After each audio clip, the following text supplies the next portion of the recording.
బాబు నువ్వేం చేస్తుంటావు?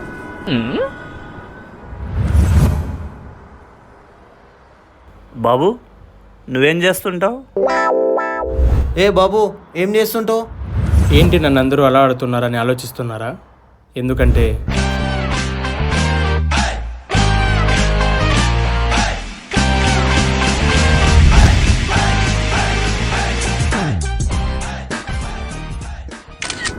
మార్నింగ్ లేవడం, ఈరోజు ఏం చేయాలా అని ఆలోచించడం, తినడం, పడుకోవడం, రూపాయి కూడా లాభం లేదు.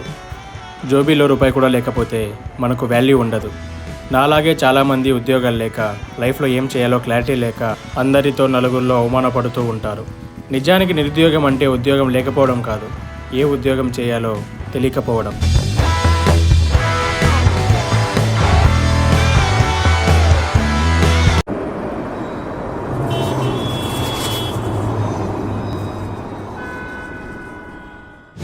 ఎంతసేపు అయిందిరా వచ్చి? నువ్వు రాకముందే వచ్చారా? కమ్యూనికేషన్ స్కిల్స్ వద్దు. జస్ట్ ఇందాకే వచ్చా. ఇంతకు ఈరోజు న్యూస్ ఏంటి? ఏముందిరా, తెలిసిందే కదా మన గురించి. చుట్టాలు, చుట్టూన్న వాళ్ళందరూ బాబు ఏం చేస్తున్నావు, బాబు ఏం చేస్తున్నావు అని అడిగి చంపుతున్నారు. నా పరిస్థితి ఎలా ఉందో తెలుసా? అదృష్టం వచ్చి అతుక్కునే లోపు దరిద్రం వచ్చి గుద్దెంగిపోతుంది. నా పరిస్థితి నీకంటే దారుణంగా ఉంది. నేనేమన్నా అరుస్తున్నానా? రేపేదో ఇంటర్వ్యూ ఉందంట. క్లీన్గా షేవ్ చేపించి ఇంటి దగ్గరికి రా. ఇలాగే వెళ్తే ఇంటికి వచ్చి మరీ కొడతారు. సరే నేను వెళ్తా.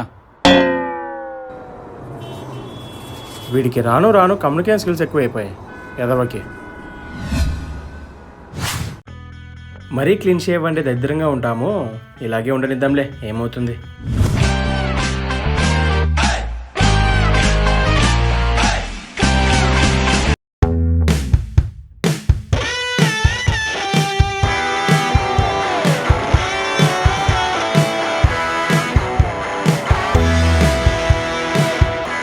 తీరా క్లీన్ షేవ్ చేయించలేదా?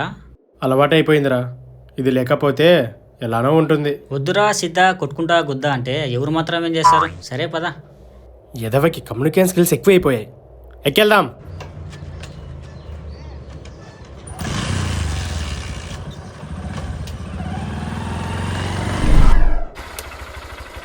లాలు, ఇంతకీ ఇంటర్వ్యూ అంటే ఏంట్రా? మనం ఇంటర్ చేశామో లేదో అని అడిగేది ఇంటర్వ్యూ అనుకుంటా.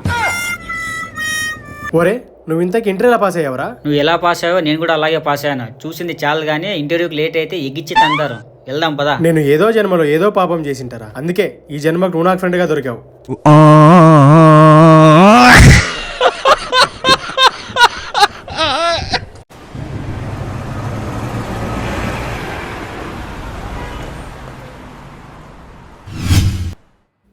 సుబ్బు, మనం ఇంతవరకు చాలా ఇంటర్వ్యూకి వెళ్ళాం కానీ ఒక్క జాబ్ కూడా రాలేదు. ఇప్పుడు నేను ఏం చెప్పాలనుకుంటున్నానంటే, నాకు తెలుసు నువ్వు టెన్షన్గా ఫీల్ అయితే ఇలా సంబంధం లేకుండా మాట్లాడతావని నాకు తెలుసు. నన్ను మోటివేషన్ చేయాలని చూడకు, ఇంటికి వెళ్ళి మోషన్ టాబ్లెట్స్ వేసుకో. ఇంకెప్పుడు ఇలా జరగదు. పద వెళ్దాం, ఇప్పటికే లేట్ అయిపోయింది.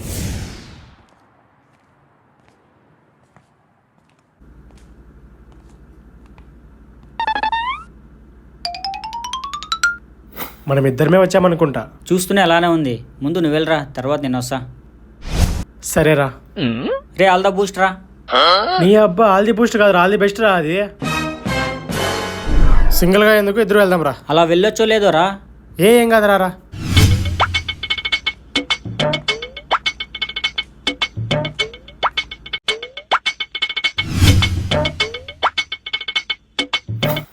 మే I come in sir? Yes come in.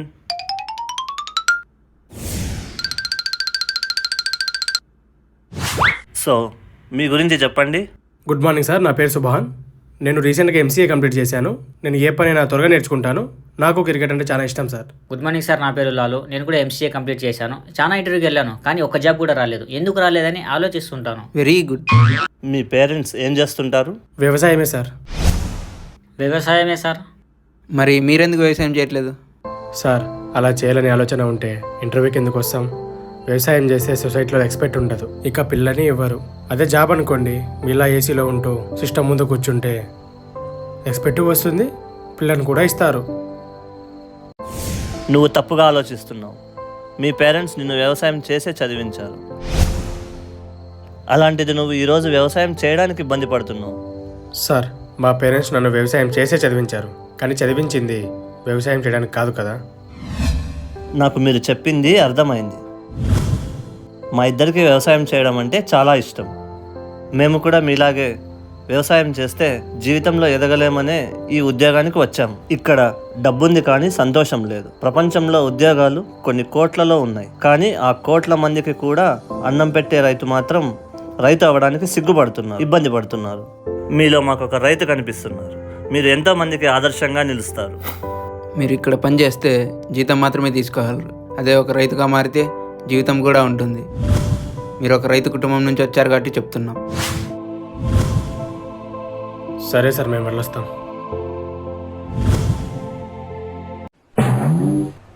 ఓరే, ఇంటర్వ్యూ ఉంది అనగానే ఇన్షర్ట్ చేసి ఒప్పుకుంటూ వచ్చేసేదేనా? అసలు మనం చదివిన చదువేంటి, చేస్తున్న పని ఏంటి? చదువుకి సంపదకి, సంసారానికి, సాంప్రదాయానికి అస్సలు సంబంధం లేదు. మనకు బ్రతకడానికి ఒక జాబ్ కావాలి. నాకు తెలిసినది అది ఒక్కటే. సర్లే పద, ఇంకేం చేస్తాం. దరిద్రంలో ఇదాలని రాసిపెట్టుంటే ఇదేం లాభం?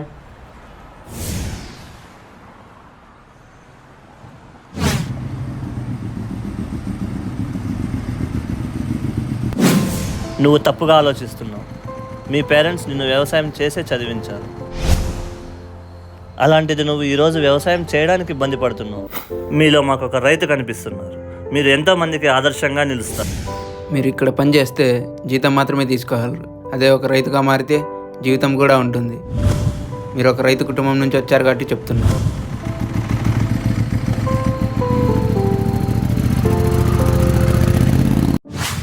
ఇప్పుడు ఏం చేద్దాంరా?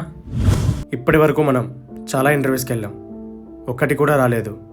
అంటే మనం చేయవలసిన పని ఇది కాదు. అంటే ఇప్పుడు నువ్వు ఎంసీఏ చేసి వ్యవసాయం చేస్తావా? నువ్వు అనుకున్నంత ఈజీ కాదు వ్యవసాయం చేయడం. ప్రపంచంలో ఏ పని అంత ఈజీ కాదు. వచ్చే రోజుల్లో వ్యవసాయం ముందు ఉంటుంది. నాకు ఎలాగో ఎకరాల భూమి ఉంది. ఒకరి కింద పని చేయాల్సిన అవసరం లేదు, తిరగాల్సిన అవసరం కూడా లేదు. నీకు కూడా 5 ఎకరాల భూమి ఉంది కదా. మనకు వ్యవసాయం ఎలా చేయాలో తెలియదు కదరా. ఇంటర్నెట్ ఉండేది బిట్లు చూడడానికే కాదు, పనికొచ్చే పనులు చాలా చేయొచ్చు. యూట్యూబ్లో వీడియోస్ చూద్దాం, రైతులు కలిసి తెలుసుకుందాం. సరే, ఎలా మొదలు పెడదాం? ముందు ఈ విషయం మా ఇంట్లో చెప్పాలి. నువ్వు కూడా మీ ఇంట్లో వాళ్ళతో మాట్లాడు. సరే, అయితే రేపు కలుద్దాం.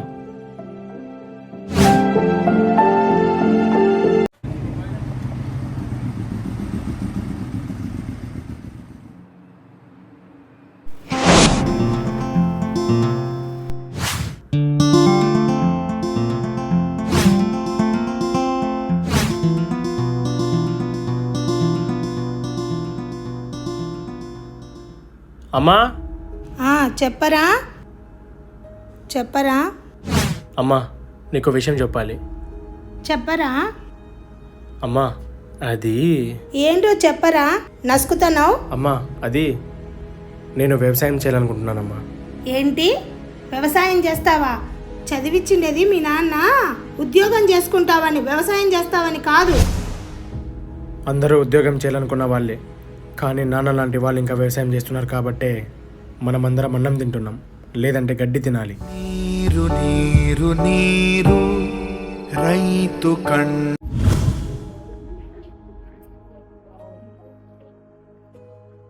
అది కాదు మా, ఉద్యోగం చేసుకోకుండా కాదు మా, వ్యవసాయం మంచిదే, నేను కాదని లేదు. కానీ ఉద్యోగం చేసుకుంటే మనకు పరువు ఉంటుంది, లేకపోతే జాబ్ లేకపోకుండా వ్యవసాయం చేస్తానంటే మీ నాన్న ఎంత కష్టపడ్డాడు చెప్పు, నువ్వే చెప్పు. నీ చదువు కోసం మేము ఎన్ని అప్పులు చేసాము, వ్యవసాయం చేసే కదా అప్పులు పాలయ్యాము. చెప్పింది అర్థం చేసుకోనానా ప్లీజ్. నాన్నతో నువ్వే చెప్పాలమ్మా, నేను వ్యవసాయం చేయాలని ఫిక్స్ అయిపోయా. సర్లే, నువ్వు వ్యవసాయం చేస్తానంటున్నాగా, నీకు తెలిసి వస్తుంది ఇప్పుడు.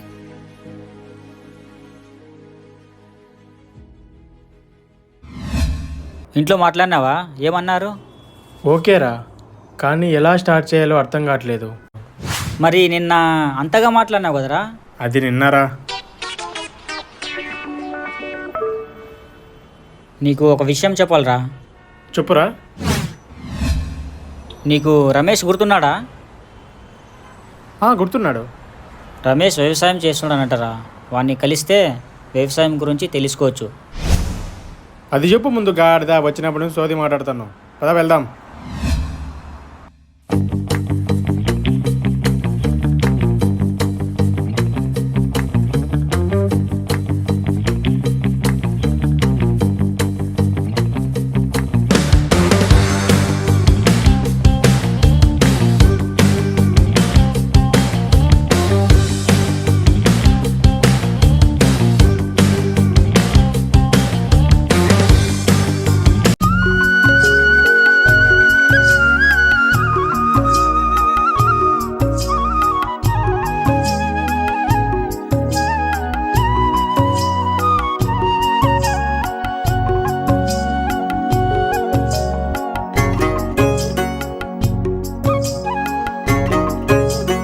రమేష్,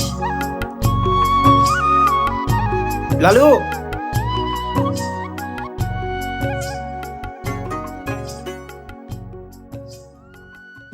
లాలు ఎలా ఉన్నావు? సుబ్బు ఎలా ఉన్నావు? మీరేంటి ఇక్కడ? బాగున్నా, నీతో కొంచెం పనుంది రమేష్. సరే పరాండి, అక్కడ కూర్చొని మాట్లాడదాం.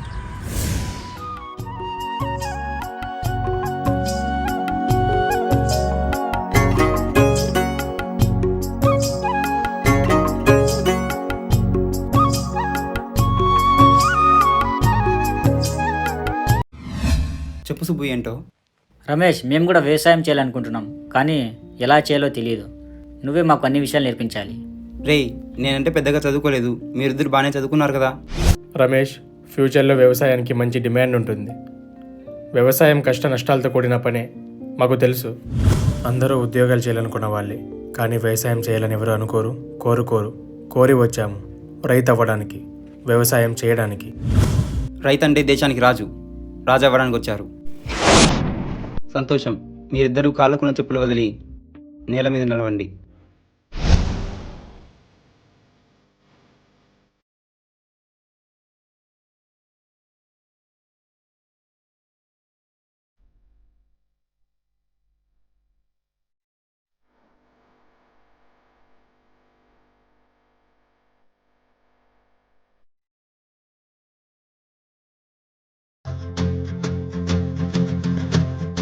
ముందు మనం నేల తల్లిని గౌరవించాలి, అప్పుడే రైతు అవ్వగలం. పదండి.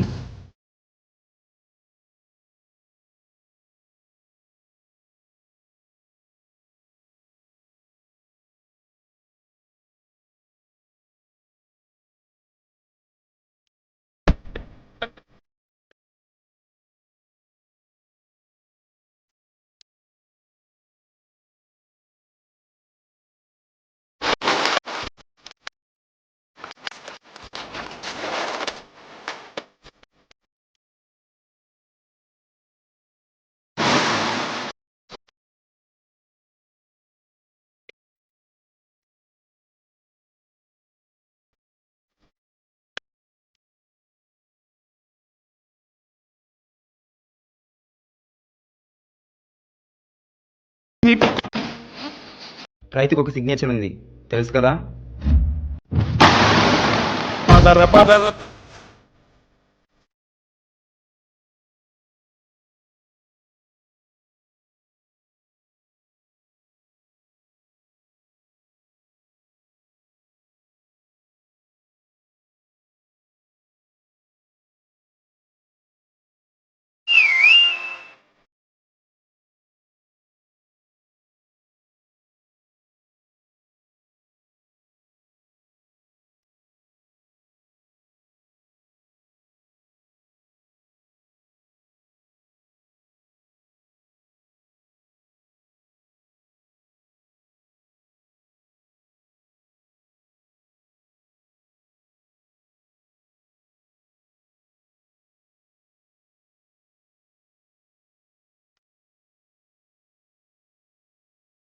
ఇప్పుడు మీరు రైతుల్లా కనిపిస్తున్నారు. మనం ముందు ఏ పంటను పండించాలన్నా ముందు భూమిని దున్నాలి, తర్వాత పాడ కట్టాలి. తర్వాత మనం నేలని నీటితో తడపాలి, ఒడ్లు చల్లి నార పీకి నాటు వేయాలి. పంట పురుగు, రింగు తెగుల నుండి కాపాడుకుంటూ ఒక రైతు 120 రోజులు కంటికి రెప్పలా కాపాడితే ఒక బియ్యపు గింజ తయారవుతుంది. అరే, తెలుగు టీచర్లా అర్థమయ్యే భాషలో అర్థం కానట్టు చెప్తున్నావు. మాకు చేస్తూ చూపించు.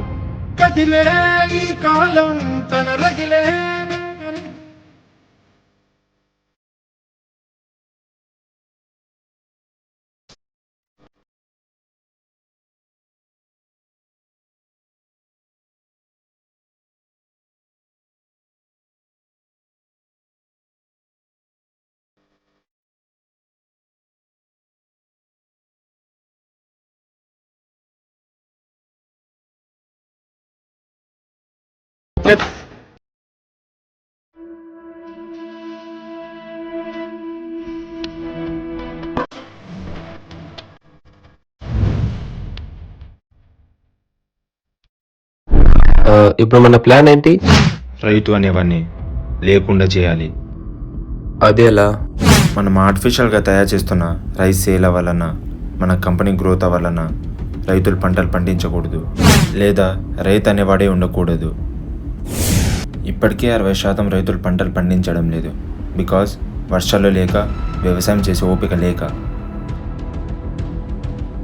మిగిలిన 40% రైతులను మనం పంటలు పండించకుండా చేసామంటే వితిన్ 6 monthsలో ఇండియాలోనే నెంబర్ 1 కంపెనీ మనదే. ఇది చేయడం అంత ఈజీ కాదు. తెలుసు. ఇప్పుడు గవర్నమెంట్ మన చేతిలో ఉంది. మనం ఆడిందే ఆట, పాడిందే పాట.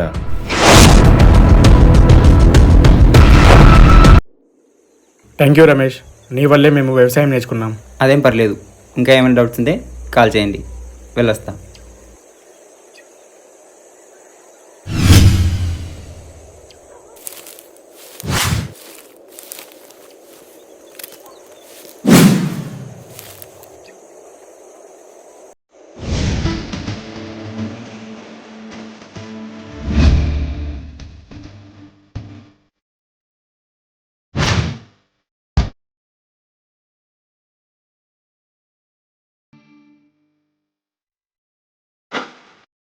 నా దగ్గర ఒక ప్లాన్ ఉంది. మనం ఒక యూట్యూబ్ ఛానల్ క్రియేట్ చేద్దాం. మనం వ్యవసాయం ఎలా చేస్తున్నామో వీడియోస్ తీసి అప్లోడ్ చేద్దాం. మాకు ఒక అగ్రికల్చర్ ఫామ్ ఉంది. అతి తక్కువ ధరకే క్వాలిటీ బియ్యం దొరుకుతుందని చెప్దాం. అప్పుడు కస్టమర్స్ మనకి అలవాటు అవుతారు. మంచి పేరు, మంచి లాభం. అలా కాకుండా షాప్కి అమ్మామనుకో, మధ్యలో బ్రోకర్లు డబ్బులు కొట్టేస్తారు. ఎలాగో యూట్యూబ్లో వీడియోస్ అప్లోడ్ చేస్తాం కాబట్టి వీడియోస్ చూసిన ప్రతి ఒక్కరు ఆర్గానిక్ అని చెప్పి మన దగ్గరికే వస్తారు. అలాగే యూట్యూబ్ నుండి ఎంతో కొంత మనీ కూడా వస్తూ ఉంటుంది. ప్లాన్ అదిరింది.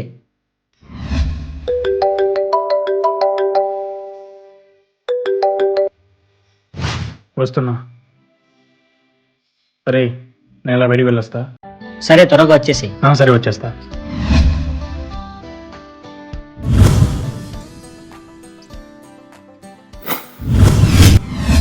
చెప్పు రేఖ. ఏం చేస్తున్నావు? తెలిసే అడుగుతున్నావా? వ్యవసాయం ఎందుకు చేస్తున్నావు? బ్రతకడానికి ఏదో ఒకటి చేయాలి కదా. మా ఇంట్లో అడిగితే ఏం చెప్పాలి? నాన్న నేను ప్రేమిస్తున్నవాడు వ్యవసాయం చేస్తుంటాడు, నన్ను కూడా పొలం పనికి తీసుకెళ్తాడు, ఒక మంచి రైతు అని చెప్పమంటావా? రేఖ, నేను చెప్పేది విను. చూడు సుబ్బు, నువ్వు వ్యవసాయం చేయడం నాకు ఇష్టం లేదు. నేను నీకు కావాలంటే వ్యవసాయం మానేసి ఏదైనా ఉద్యోగం చూసుకో.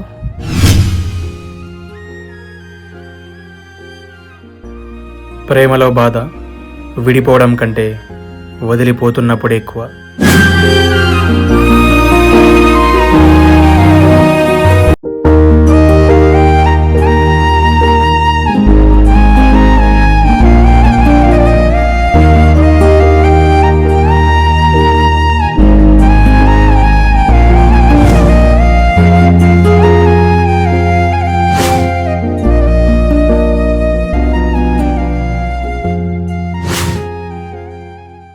వెళ్ళిన పని ఏమైందిరా?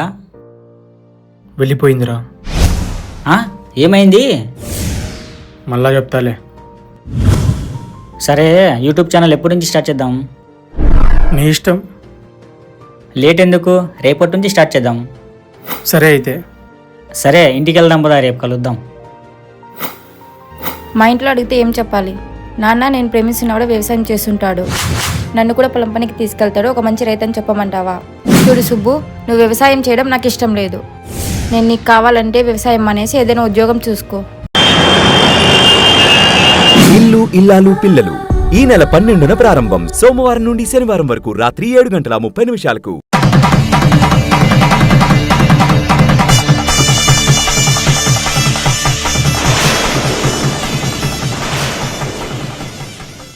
నాన్నతో మాట్లాడినావా అమ్మా? ఇంకా లేదు, మాట్లాడలేదు. నాన్నతో నువ్వే మాట్లాడి ఎలాగైనా ఒప్పించాలమ్మా. సరే, కానీ ఒకటి గుర్తుపెట్టుకో, ఏ పని చేసినా నిజాయితీగా చెయ్యి. నువ్వు చేసే పని కరెక్ట్ అనిపిస్తే ఎవరి కోసం వదలకు.